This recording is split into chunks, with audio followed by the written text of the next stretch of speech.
va aller dans ce fameux Philippiens 2, 5 à 6. Dans traduction, Louis II, 1910. Ayez en vous les sentiments qui étaient en Jésus-Christ, lequel existant en forme de Dieu. La forme de Dieu. Donc, vous dites que Dieu a une forme. La forme de Dieu. Ça veut dire quoi? Ça veut dire que ce n'est pas lui qui est Dieu lui-même. Mais il a cette forme de Dieu, exactement comme les anges. Les anges sont des dieux. Ils ont la forme de Dieu. Bon. Il n'a point regardé comme une proie arrachée d'être égal à Dieu. Explication. Dans Philippiens 2, 6, traduction écuménique de la Bible, il est dit ici, lui qui, virgule, on parle de qui? De Jésus, dès l'origine, virgule, était de condition divine, ne cherchant pas à profiter de l'égalité avec Dieu. Quand on dit ici que Jésus était de condition divine, mais il n'est pas le seul à être de condition divine avant de descendre du ciel. Ça ne veut pas dire qu'il est Dieu lui-même. L'explication, elle est simple. Dans Genèse, chapitre 6, au verset 2, traduction du rabbinat français Zadokan, il est dit « les fils de la race divine ». Quand on dit les fils de la race divine, ça veut dire de la condition divine. Donc Jésus n'est pas le seul à être de la condition divine avant de descendre. Les fils de la race divine, ça veut dire de la condition divine, trouvaient que les filles des hommes étaient belles et ils en choisirent pour femmes toutes celles qui les convenèrent.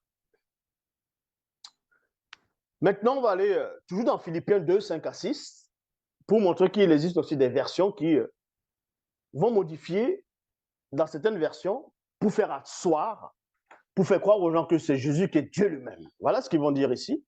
Dans la Bible, parole de vie, lui, virgule, qui est l'égal de Dieu, parce qu'il est Dieu depuis toujours. Pourtant, cette égalité, il n'a pas cherché à la garder à tout prix pour lui. Bon, admettons un seul instant. Vous allez voir qu'il n'y a qu'un seul enseignant. Admettons un seul instant dans Philippiens 2, 6.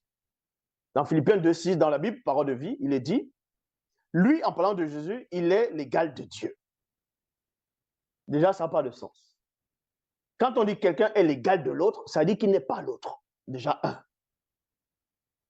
On va vous montrer le sens des mots et des phrases. On prend ce verre, on prend cette bouteille, on dit cette bouteille est l'égale de ce verre. Mais le verre, ce n'est pas la bouteille. Vous n'avez pas besoin d'avoir bac plus 6 pour comprendre ces choses-là. Bon, on continue l'analyse.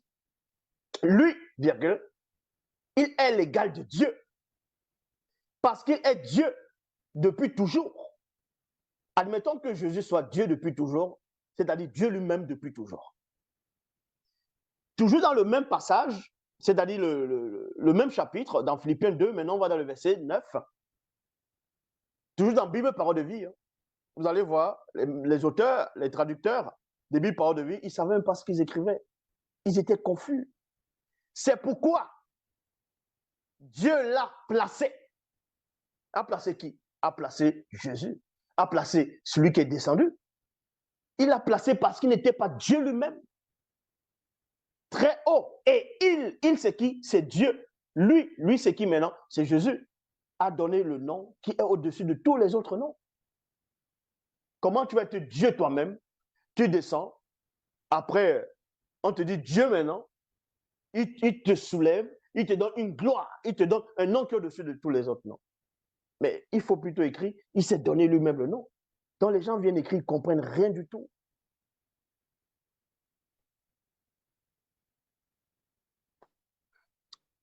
Bon, on va aller maintenant au moment où le monde n'a pas encore été créé. Pour montrer que Jésus, avant de descendre, selon les Bibles classiques, n'est pas Yahvé, n'est pas Jéhovah. Ce n'est pas lui l'Éternel. Lui-même, il sort ça de sa bouche. Il va démontrer ici, toujours dans la prière sacerdotale. Vous savez ce qui veut dire la prière sacerdotale? Le sacerdoce, la prière de la sacrificature. dans Jean 17, 5. Et maintenant, virgule, Père, manifeste ma gloire en ta présence. La gloire que j'avais. Il avait ça quand? Le monde n'avait pas encore été créé. Il avait ça avant de venir dans le plan visible, dans le monde. Donc, et maintenant, Père, manifeste ma gloire en ta présence. La gloire que j'avais auprès de toi. Auprès de toi. Non, mais sérieux, vous faites exprès ou quoi? Comment on dit la gloire que j'avais auprès de toi? Ça veut dire que toi, là, c'est pas moi, mais je suis auprès de toi. Et, sérieux, auprès de toi. Avant que le monde existe. C'est-à-dire qu'avant, Philippiens, au moment où Paul va parler dans Philippiens 2, 5 à 9, et il t'envoie les sentiments qui est en Jésus-Christ, lequel existe en forme de Dieu, il n'a pas regardé comme il peut arracher d'être égal à Dieu, mais c'est dépouillé lui-même, prenant une forme de serviteur, devenant semblable aux hommes, et en paru comme un simple homme, s'est humilié lui-même, s'est humilié jusqu'à la mort de la croix. C'est pourquoi dessus Dieu l'a souverainement élevé à lui donner un nom qui est au-dessus de tout nom, en fait qu'au nom de Jésus, tout genou fléchisse, n'importe quoi.